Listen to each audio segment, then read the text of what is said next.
You can buy the iPad Pro's Magic Keyboard right now. Orders start shipping next week. Alongside announcing the 2020 iPad Pro in March, Apple also announced a new keyboard accessory.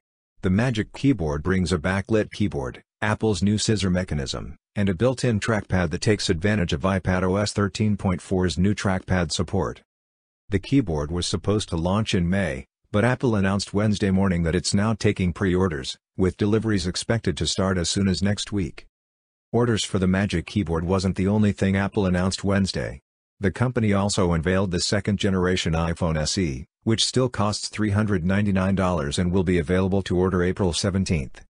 The Magic Keyboard will work with the 2018 and 2020 iPad Pro models, with the 11-inch version priced at $299 and the 12.9-inch model costing $349. The smart connector on the back of the iPad Pro is used to power the keyboard, as well as charge the iPad Pro when you use the keyboard's USB-C port. That leaves the USB-C port on the iPad Pro open to connect accessories. I will be using the Magic Keyboard as soon as I can possibly get my hands on one and updating my ongoing review of the 2020 iPad Pro. You can order the Magic Keyboard right now. Delivery estimates are already slipping into May for versions. For more updates, subscribe to Tech News and share this video.